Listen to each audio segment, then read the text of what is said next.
اعوذ باللہ من الشیطان الرجیم، بسم اللہ الرحمن الرحیم، لا الہ الا اللہ محمد الرسول اللہ صلی اللہ علیہ وآلہ واصحابہ وبارک وسلم۔ اللہم صلی علی سیدنا محمد النبی الامی وعلی آلہ واصحابہ وبارک وسلم۔ اللہم صلی علی سیدنا محمد وآلہ وقطرتہ بعدد کل معلوم لک، استغفر اللہ الذی لا الہ الا هو الحی القیوم واتوب الیہ، صلی اللہ تعالی علی حبیبہ محمد وسلم۔ یا حی یا قیوم، السلام علیک یا خاتم النبیین، صلوات اللہ علیک یا خاتم النبیین۔ اما بعد، تمام دیکھنے اور سننے والوں کو السلام علیکم ورحمۃ اللہ وبرکاتہ۔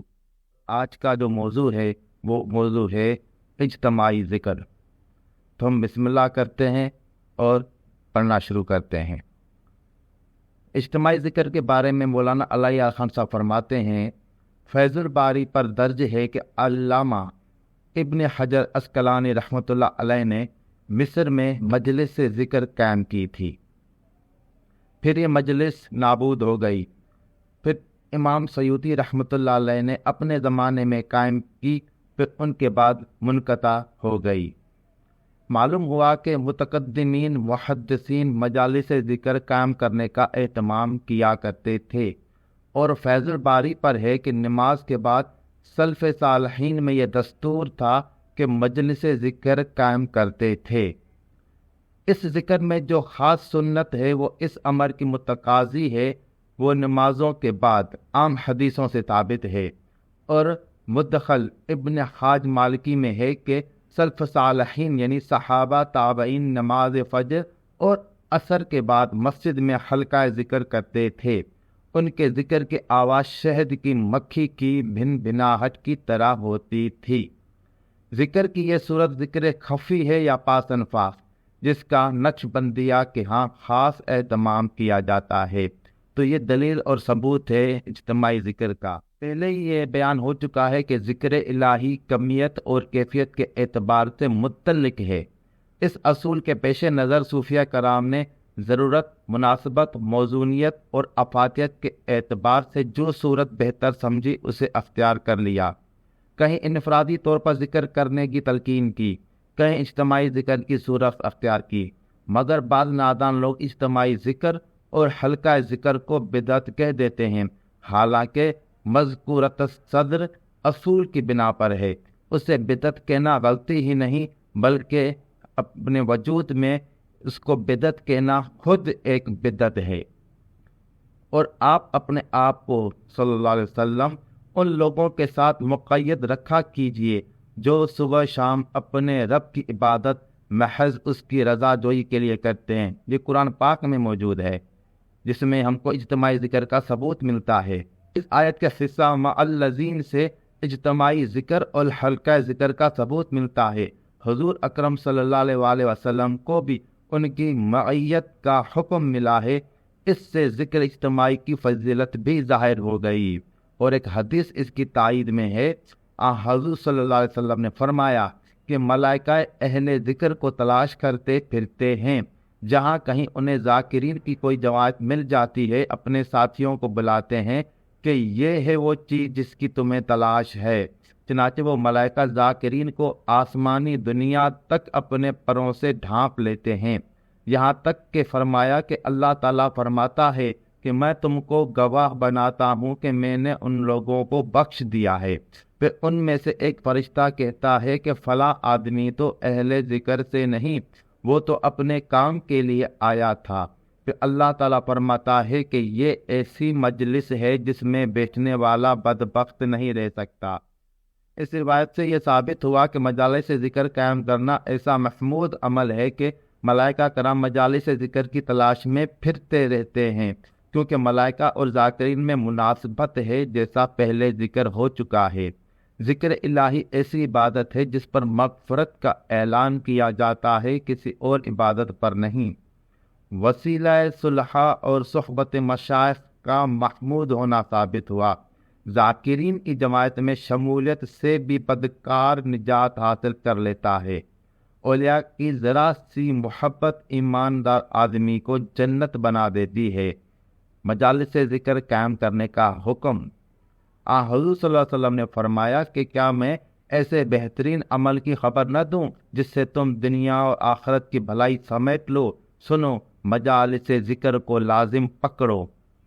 یعنی مجالس ذکر کی تلاش اور ان میں شامل ہونا مؤکد بتاکید ہے۔ مجالس ذکر دین و دنیا کی کامیابی کا ذریعہ ہیں۔ ذکر الہی سے رحمت الہی کا نزول اور اطمینان قلبی حاصل ہوتا ہے۔ یعنی صوفیہ کا معمول جو ہے وہ قرآن و سنت پر مبنی ہے۔ صوفیہ کرام جو اوراد و وظائف اپنے معمول کے مطابق نمازوں کے بعد پڑھتے ہیں، ان کی اصل صحیح موجود ہے۔ بیکی نے حضرت انس کی روایت بیان کی ہے کہ حضور صلی اللہ علیہ وسلم نے فرمایا کہ یہ چیز مجھے دنیا و ما فیہا سے زیادہ محبوب ہے کہ ذاکرین کے ساتھ صبح کی نماز کے بعد طلوع آفتاب تک اور عصر کی نماز کے بعد غروب آفتاب تک ذکر الہی کیا کروں۔ اور اس کے علاوہ ابو داؤد میں حضرت انس کی روایت ہے کہ حضور صلی اللہ علیہ وسلم نے فرمایا کہ ذاکرین کے ساتھ مل کے صبح کی نماز کے بعد طلوع آفتاب تک ذکر کرنا مجھے اولاد اسماعیل علیہ السلام سے 4 غلام آزاد کرنے سے زیادہ پسند ہے، اور نماز عصر کے بعد غروب آفتاب تک ان کے ساتھ ذکر کرنا 4 غلام آزاد کرنے سے زیادہ محبوب ہے۔ اس کے علاوہ ابو نعیم نے بیان کیا ہے کہ حضور صلی اللہ علیہ وسلم نے فرمایا کہ مجالس ذکر پر ملائکہ کا نزول ہوتا ہے، وہ انہیں اپنے پروں سے ڈھانپ لیتے ہیں اور ان پر نزول سکینہ ہوتا ہے اور ان پر اللہ کی رحمت سایہ کر لیتی ہے اور اللہ انہیں یاد کرتا ہے۔ اور امام احمد اور مسلم نے بیان کیا کہ جب کچھ لوگ ذکر الہی کے لیے بیٹھتے ہیں، فوراً ہی ملائکہ انہیں اپنے پروں سے ڈھانپ لیتے ہیں اور ان پر نزول سکینہ ہوتا ہے اور اللہ کی رحمت برستی ہے، اور اللہ تعالیٰ ان لوگوں کا ذکر اپنے مقربین میں فرماتا ہے۔ جب یہ ثابت ہو گیا کہ صوفیہ کرام کے صبح و شام جمع اور اذکار و اوراد کی اصل سنت صحیح سے ثابت ہے اور اس کا ہم نے ذکر کر دیا ہے، تو ان پر کوئی اعتراض نہیں ہو سکتا۔ اس باب کی ابتدا میں جو آیت ہم نے پیش کی تھی، اس کی جامع اور مکمل تفسیر فتاوی الحدیثیہ کے مذکورہ صدر عبارت سے ثابت ہو گئی اور حلقہ ذکر کی اصل قرآن و حدیث سے ثابت ہو گئی۔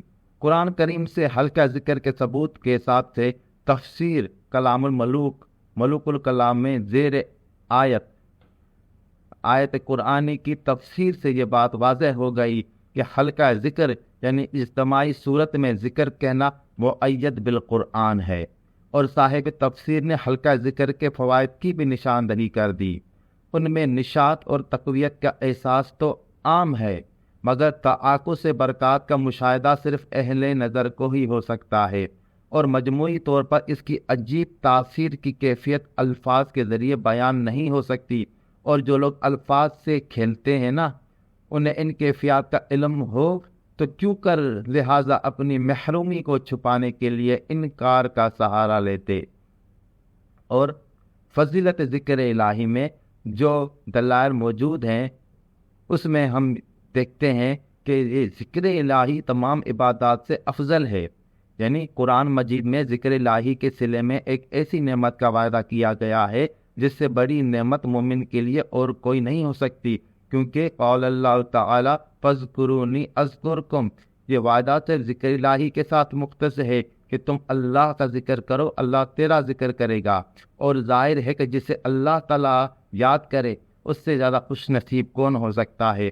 اسی وجہ سے اللہ تعالیٰ نے اعلان فرمایا کہ وَلَذِكْرِ اللَّهِ اکبر، واقعی اگر ذکر الہی سب سے بڑی نعمت نہ ہوتی تو اس کے صلے میں اذکرکم کی نعمت غیر مترکبہ کیوں کر مل سکتی تھی۔ حضور مقبول صلی اللہ علیہ وآلہ وسلم ہر وقت ذکر الہی میں مشغول رہتے تھے۔ یعنی لفظ احیان جمع ہے اور قاعدہ ہے اضافت جمع کی کہ اپنے ماں بعد کی طرف استغراق حقیقی کا فائدہ دیتی ہے، پھر اس پر محیط الافراد لفظ کل بھی داخل ہے، لہذا تمام اوقات میں آپ ذکر الہی کرتے تھے، اور تمام اوقات میں بول و براز، جمع عقل و شرب، نیند اور دوسرے مشاغل بھی شامل ہیں۔ اور کما قال اللہ تعالی ان لک فی النہار سبحا طویلا، کل احیان میں ذکر کرنے سے مراد ذکر قلبی ہی ہو سکتا ہے، اور استغراق حقیقی کی وجہ سے اپنے اوقاف میں ذکر لسانی کو بھی شامل ہوگا۔ خیال رہے کہ یا استغراق عرفی یا اضافی نہیں، کیونکہ قرینہ مخالط الجنب موجود ہے، کیونکہ ایسی حالت میں ذکر لسانی ناجائز ہے، اس لیے لازماً ذکر قلبی مراد ہوگا۔ حضور صلی اللہ علیہ وسلم نے ذکر الہی کو سب سے افضل عبادت فرما دیا، اور اس کی حدیث سے ترمذی میں موجود ہے کہ حضور صلی اللہ علیہ وسلم سے سوال کیا گیا کہ کون سی عبادت اللہ کے نزدیک قیامت کے دن سب سے افضل ہوگی؟ فرمایا اللہ تعالیٰ کو کثرت سے یاد کرنے والوں کا درجہ سب سے بلند ہوگا۔ میں نے عرض کیا کیا مجاہد فی سبیل اللہ سے بھی؟ فرمایا اگر مجاہد فی سبیل اللہ کفار اور مشرکین پر تلوار چلائے حتیٰ کہ تلوار ٹوٹ جائے اور وہ خون سے لتھڑ جائے، تب بھی اللہ کا ذکر کرنے والے افضل ہیں، اور ذکر الہی جانی اور مالی عبادتوں سے بھی افضل ہے۔ اس کی حدیث موجود ہے کہ حضور صلی اللہ علیہ وسلم نے فرمایا کیا میں تمہیں ایسا عمل نہ بتاؤں جو سب سے افضل ہو، جس کا ثواب اللہ کے ہاں سب سے زیادہ ہو، جو تمہارا درجہ سب سے بلند کر دے، اور وہ عمل کرنا سونا چاندی خرچ کرنے سے بھی زیادہ پسندیدہ ہو، اور جو دشمنوں کے خلاف جنگ کرنے اور انہیں قتل کرنے سے بھی افضل ہو۔ صحابہ نے عرض کیا کہ حضور صلی اللہ علیہ وآلہ وسلم ضرور فرمائیے۔ فرمایا اللہ کا ذکر سب سے افضل ہے، اور اس کے علاوہ ذکر الہی مومن کے لیے ایک قلعہ ہے کہ حدیث پاک میں موجود ہے۔ حضور صلی اللہ علیہ وسلم نے فرمایا میں تمہیں حکم دیتا ہوں کہ اللہ کو کثرت سے یاد کیا کرو۔ اس کی مثال ایسی ہے کہ آدمی کے تعاقب میں دشمن تیزی سے آ رہا ہو، اور وہ آدمی اس سے بچنے کے لیے قلعہ میں پناہ گزین ہو جائے۔ اسی طرح شیطان کے حملے سے بچنے کے لیے صرف ایک صورت ہے، اور وہ اللہ کا ذکر ہے، اور ذکر الہی سے غفلت شیطان کے ہاتھ پر بیعت کرنے کے مترادف ہے، کیونکہ اللہ تعالیٰ نے قرآن پاک میں فرما دیا کہ جو شخص ذکر الہی سے آنکھ چرا لے ہم اس پر ایک شیطان مسلط کر دیتے ہیں تو وہ اس کا ساتھی بن جاتا ہے۔ اور اس کے علاوہ قرآن پاک میں اللہ پاک نے فرمایا ان پر شیطان نے پورا تسلط کر لیا ہے، سو اس نے ان کو خدا کی یاد بھلا دی، یہ لوگ شیطان کے گروہ سے ہیں۔ ان دونوں آیتوں سے واضح ہو گیا کہ اللہ کی یاد سے غافل ہونا شیطان سے تعلقات استوار کرنا ہے، اور اللہ سے تعلق توڑنا اور شیطان سے رشتہ جوڑنا ہے۔ جو ذکر سے غافل ہوا حزب اللہ سے نکل گیا اور حزب الشیطان میں داخل ہو گیا۔ تو آپ سمجھ لیں کہ آج کل کے جو علماء ذکر سے منکر ہیں یا ذکر الہی سے دور ہیں، تو وہ کس کے کہنے پر اور کس کے اشارے پر یہ سارے کام کر رہے ہیں۔ اب ہم توجہ اور تصرف مرشد پر مطالعہ کریں گے، تو اس حساب سے دیکھتے ہیں کہ مولانا اللہ یار خان صاحب کیا فرماتے ہیں۔ قرآن مجید میں القاء اور تصرف باطنی کی چند مثالیں آپ کے سامنے پیش کرتے ہیں۔ سورہ آل عمران سے جب تم دشمن تھے پس اللہ تعالیٰ نے تمہارے قلوب میں الفت ڈال دی، سو تم اللہ کے انعام سے آپس میں بھائی بھائی ہو گئے۔ اور اس کے علاوہ اس وقت کو یاد کرو جب آپ کا رب فرشتوں کو حکم دیتا تھا کہ میں تمہارا ساتھی ہوں، سو تم ایمان والوں کی ہمت بڑھاؤ۔ ایمان والوں کی ہمت بڑھانے اور انہیں ثابت قدم رکھنے کی کیا صورت ہے جس پر فرشتوں کو مقرر کیا گیا؟ یہی کہ ان کے دلوں میں ایسی قوت کا القاء کریں کہ ان کے دل قوی ہو جائیں اور کفار کا مقابلہ پوری دل جمعی سے کریں۔ حدیث فعلی میں توجہ و تصرف کی مثال، تو آپ دیکھیں کہ حضور صلی اللہ علیہ وسلم جب حرا غار میں تھے تو جبریل علیہ السلام تشریف لائے اور 3 بار فرمایا اقرا۔ 2 دفعہ حضور صلی اللہ علیہ وسلم نے جواب دیا ما انا بقاری، مگر تیسری بار جبریل علیہ السلام نے سینے سے لگا کر چھوڑا تو حضور صلی اللہ علیہ وسلم نے پڑھنا شروع کر دیا۔ بخاری کی اس حدیث کی شرح میں عارف کامل محدث اجل عبداللہ بن ابی جمرہ رحمۃ اللہ علیہ نے فرمایا ہے، اس حدیث سے ثابت ہوا کہ دبانے والے کا اتصال اس کے جسم سے ہوا جس سے بھینچا گیا، جو ایک طریقہ حصول کا ہے، تو اس جسم کے اتصال سے باطن میں ایک قوت نورانیہ پیدا ہو جاتی ہے اور اس قوت سے دوسرا شخص اس بوجھ کے اٹھانے کے قابل ہو جاتا ہے۔ چنانچہ جب جسم جبرائیل علیہ السلام حضور اکرم صلی اللہ علیہ وآلہ وسلم کی ذات اقدس سے متصل ہوا تو اس میں وہ کیفیت نورانیہ پیدا کر دی جس کا ہم نے ذکر کیا ہے۔ مزید یہ کہ فرشتہ کی آواز سنی جو اس سے پہلے نہ سنی تھی، اور اہل میراث متبعین سنت محققین صوفیہ نے یہی طریقہ یہیں سے حاصل کیا ہے۔ یعنی ہمارے سلسلے میں اس حدیث فعالی کی روشنی میں سالک پر ابتدا میں 3 بار توجہ کی جاتی ہے، اور یہی طریقہ ہمارے ہاں متوارث چلا آتا ہے۔ اس کے علاوہ حدیث ابی بن قعب مشکات میں حضرت ابی بن قعب کا واقعہ انہی کی زبان مذکور ہے کہ ابی بن قعب فرماتے ہیں کہ اسلام کی تکذیب زمانہ جاہلیت سے بھی زیادہ میرے دل میں واقع ہو گئی۔ جب رسول اکرم صلی اللہ علیہ وسلم نے مجھے دیکھا تو میرے سینے پر ہاتھ مارا تو میں پسینہ پسینہ ہو گیا۔ حالت یہ ہو گئی گویا میں اپنے رب کو دیکھتا ہوں۔ صاحب مرقات فرماتے ہیں کہ حضور صلی اللہ علیہ وسلم کی دست مبارک کی برکت سے غفلت زائل ہو گئی اور فوراً مقام حضور و مشاہدہ حاصل ہو گیا۔ یعنی توجہ کی غرض غفلت کو دور کرنا اور نور ایمان کو تیز کرنا ہوتا ہے۔ ابی بن قعب کے واقعے سے معلوم ہوا کہ توجہ سے انکشاف ہو جاتا ہے۔ مجاہدات اور ریاضت کے ذریعے سالہ سال اتنا فائدہ نہیں ہوتا جو مرشد کی تھوڑی سی توجہ سے حاصل ہو جاتا۔ مرشد کی توجہ کے بغیر محض مجاہدات منازل سلوک طے نہیں ہو سکتے، کیونکہ سلوک اور تصوف القائی اور انعکاسی عمل ہے۔ توجہ کے لیے قلب میں قبولیت کی استعداد کا ہونا ضروری ہے۔ اس لیے اس اعتراض کی گنجائش نہیں کہ حضور صلی اللہ علیہ وسلم نے دوسروں پر اس قسم کا تصرف کیوں نہ کیا۔ توجہ شیخ کے حساب سے تصوف و سلوک کی خصوصیت منازل سلوک اور مقامات سلوک طے کرنا ہے، جیسا کہ شامی پر ہے کہ اس مقصد کو حاصل کرنے کا ذریعہ شیخ کامل کی توجہ ہے اور اس کی اصل حدیث میں موجود ہے۔ چنانچہ فتح الباری شرح بخاری میں ہے کہ فرمایا یہ حدیث جبرائیل علیہ السلام حدیث احسان اصول دین میں عظیم اصل ہے اور قواعد مسلمین میں سے ایک اہم قاعدہ ہے، اور حدیث صدیقین کی معتمد علیہ اور سالکوں کی مطلوبہ چیز ہے اور عارفوں کا خزانہ اور صلحاء کے آداب میں سے ہے۔ حقیقت یہ ہے کہ علماء محققین نے صلحاء کی مجالس کی ترغیب دلائی ہے تاکہ ان اولیاء اللہ و صلحاء کی مجالس عیوب و نقائص سے پیدا ہونے میں رکاوٹ بن جائے، جس کی وجہ ان صلحاء کا احترام، ان سے حیا کرنا ہوگا۔ اور تحفۃ القاری پر توجہ صوفیہ کا واضح ثبوت بیان ہوا ہے، اور وہ اس طرح ہے کہ پس جبرائیل علیہ السلام نے مجھے پکڑا اور سینے سے لگایا اور بھینچا۔ علماء ظواہر کہتے ہیں کہ یہ بھینچنا دل کو متوجہ کرنے کے لیے ایک قسم کی تنبیہ تھی کہ جو چیز قلب پر القا ہوا اسے قبول کر لے، اور علماء طریقت کہتے ہیں کہ یہ سینے سے لگانا حصول فیض کے لیے باطنی توجہ تھی اور بشریت پر ملکیت کو غالب کرنا مقصود تھا۔ پہلی مرتبہ بیچنے سے دل کو دنیا سے خالی کرنا تھا، دوسری مرتبہ وحی کے لیے دل کو فارغ کرنا تھا، اور تیسری مرتبہ انس پیدا کرنے کے لیے تھا۔ اس طرح تصرف باطنی قرآن و سنت سے ثابت ہے، اسی پر صوفیہ کرام کا عمل ہے۔ اللہ تعالیٰ نے فرمایا کہ جب تیرے رب نے فرشتوں کی طرف وحی کی کہ میں تمہارے ساتھ ہوں اور ایمانداروں کو ثابت قدم رکھو، یعنی القاء و توجہ باطنی سے ثابت قدم رکھو۔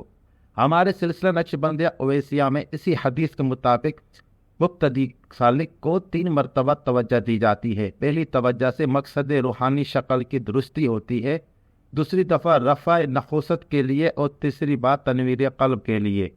اسی سے سالک میں مقامات و منازل سلوک طے کرنے کی صلاحیت پیدا ہوتی ہے، اور اسی لیے توجہ شیخ کامل کے بغیر یہ منازل طے ہو ہی نہیں سکتے۔ چنانچہ بخاری پر حدیث موجود ہے، پس اللہ تعالیٰ نے نبی کریم صلی اللہ علیہ وسلم پر وحی نازل کی اور آپ صلی اللہ علیہ وسلم نے کپڑا لپیٹ لیا۔ میں نے حضرت عمر سے عرض کیا کہ میں چاہتا ہوں کہ نبی صلی اللہ علیہ وسلم کو اس حالت میں دیکھوں جب آپ صلی اللہ علیہ وسلم پر وحی نازل ہو رہی ہو۔ حضرت عمر نے فرمایا ادھر آ، کیا تجھے یہ پسند ہے کہ تو نبی کریم صلی اللہ علیہ وسلم کو اس حالت میں دیکھے کہ اللہ تعالیٰ ان پر وحی نازل کر رہا ہے۔ میں نے کہا ہاں۔ اس پر حضرت عمر نے کپڑے کی ایک جانب کو اٹھایا، پس میں نے حضور صلی اللہ علیہ وسلم کو دیکھا کہ آپ صلی اللہ علیہ وسلم غطیط کی حالت میں تھے۔ غطیط کی معنی حبس دم ہے۔ معلوم ہوا کہ وحی کی حالت میں حضور صلی اللہ علیہ وسلم پر حبس دم کی کیفیت پیدا ہو جاتی ہے۔ حبس دم سے ذکر کرنے اور چادر لپیٹ کر ذکر کرنے کی اصل اس حدیث میں موجود ہے۔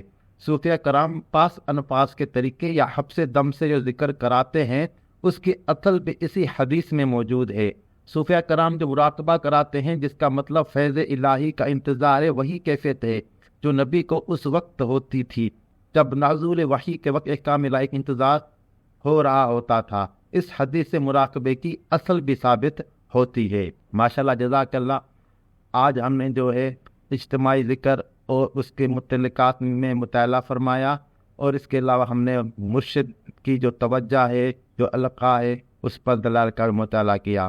امید ہے آج کی گفتگو آپ کو پسند آئی ہوگی، اور اللہ پاک سے دعا ہے کہ اللہ تعالیٰ آپ کو خوش رکھے، اللہ تعالیٰ آپ کو آباد رکھے، اللہ تعالیٰ کو دنیا آخرت کی تمام تر نعمتیں اور خوشیاں عطا فرمائے۔ وآخر دعوانا ان الحمد للہ رب العالمین۔ جزاک اللہ خیرہ۔